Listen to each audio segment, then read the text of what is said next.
میرے حضور کی تو کوئی بہن نہیں تھی، لیکن جب حضرت حلیمہ سعدیہ کے ہاں حضور گئے تو وہاں حضور کی ایک رضائی بہن کا تذکرہ ملتا ہے جو حضور کو لوریاں دیتی تھی، نام شیمہ تھا۔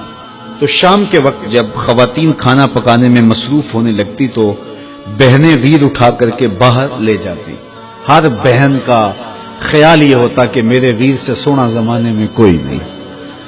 کہتے ہیں خوبصورتی دیکھنے والے کی آنکھ میں ہوتی ہے، جس کے ویر کا رنگ سونا ہوتا تو وہ کہتی رنگ نہیں تو کچھ بھی نہیں ہے، اور جس کے نقوش تیکھے ہوتے تو وہ کہتی کہ رنگ کا کیا ہے، حسن تو نقوش میں ہوتا ہے۔ جس کی آنکھیں خوبصورت ہوتی وہ کہتی میرے ویر کی جھیل جیسی آنکھیں تو دیکھو۔ اب یہی بنو سعد کے محلے میں ہوتا، بچیاں اپنے ویر اٹھا کے لے آتی، ایک کہتی میرے ویر ورگا کوئی نہیں، دوسری کہتی میرے ویر جیسا نہیں۔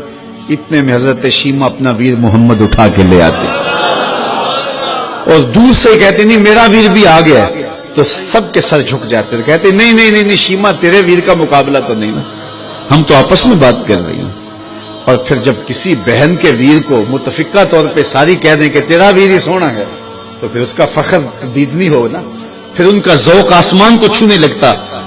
ابن حشام سیرت کی سب سے پہلی کتاب، اس میں یہ واقعہ لکھا ہے کہ پھر حضرت شیمہ حضور کو اپنی آغوش میں لے کے سمیٹتی اور پھر چومتی اور پھر وہ لوری دیتی، اور وہ لوری کے لفظ بھی لکھے ہیں، ربنا ابق لنا محمدا حتی اراہ یافعا و امردا، اللہ میرے ویر محمد کو سلامت رکھنا۔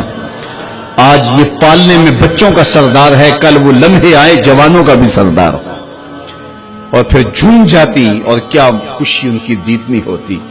اور پھر وہ منظر بھی آیا کہ حضور علیہ السلام مکے چلے گئے اور یہ جوان ہوئی اور پھر ان کی شادی کسی قبیلے میں ہو گئی۔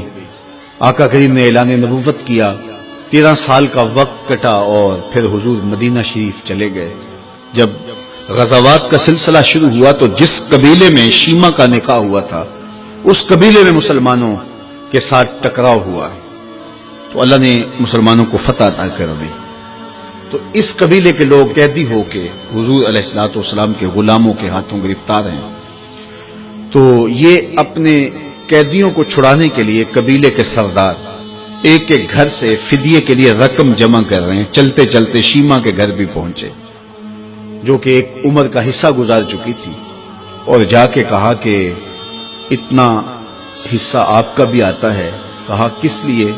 کہا وہ جو لڑائی ہوئی ہے اتنے ہمارے بندے گرفتار ہو گئے تو ان کو چھڑانا ہے۔ تو چلتے چلتے باتوں میں کسی کے لبوں پہ حضور کا نام آ گیا تو شیمہ نے کہا اچھا انہوں نے تمہارے لوگ پکڑے؟ کہا ہاں۔ تو کہا پھر تم رقم اکٹھی نہ کرو، مجھے ساتھ لے چلو۔ انہوں نے کہا تجھے ساتھ لے چلیں؟ کہا تم نہیں جانتی وہ میرا ویر لگتا ہے، وہ میرا بھائی لگتا ہے۔ قوم کے سرداروں کے ساتھ حضرت شیمہ حضور کے نوری خیموں کی جانب جا رہی ہیں اور صحابہ ننگی تلواروں سے پہرا دے رہے۔ یہ مکی دور تو تھا نہیں، یہ مدنی دور تھا۔ اور شیمہ قوم کے سرداروں کے لے کے جب آگے بڑھنے لگی نا تو صحابہ نے تلواریں سونت دی، رک جا اے دیہاتی عورت، جانتے نہیں آگے کوچہ رسول ہے، آگے بغیر اذن کے جبریل بھی نہیں جا سکتے، تم کون ہو؟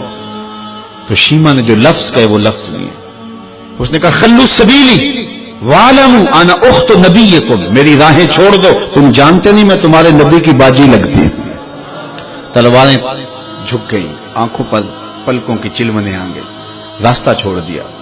حضور کے خیمہ نوری میں داخل ہوئی تو حضور نے دیکھا، پہچان لیا، اٹھ کے کھڑے ہو گئے۔ فرمایا بہن کیسے آنا ہوا؟ آپ کے لوگوں نے ہمارے کچھ بندے پکڑے چھڑانے آئی۔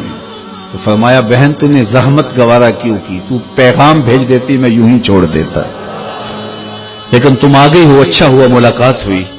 پھر حضور نے قیدیوں کو چھوڑنے کا اعلان کیا اور کچھ گھوڑے اور چند جوڑے حضرت شیمہ کو حضور نے تحفے کے طور پہ دیے۔ ویروں کے دروازے پر بہنیں آئیں تو ویر خالی تو موڑا نہیں کرتے، تو حضور نے بہت کچھ عطا کیا اور پھر رخصت کرنے خیمے سے باہر آئے تو صحابہ کی جماعت منتظر تھی۔ فرمایا صحابہ جب میں قیدی چھوڑا کرتا ہوں میری عادت تمہیں معلوم ہے کہ میں پہلے تم سے مشاورت کیا کرتا ہوں، آج ایسا موقع آیا کہ میں تم سے مشاورت بھی نہیں کی اور قیدی بھی چھوڑ دیے۔ کہا جو چاہیں آپ کریں، لیکن کیوں مشاورت نہیں فرمائی؟ حضور اگر ارشاد فرما دیں تو فرمایا اس لیے کہ میرے دروازے پہ میری بہن آ گئی تھی۔ کوئی لاؤ تو صحیح زمانے میں ایسا، کوئی لاؤ تو صحیح زمانے میں یہ جمال اور یہ حسن اور یہ کمال رکھنے والا، تو پھر کیوں نہ ہم اپنی ساری زندگی اس آقا کے نام لگاتے ہیں۔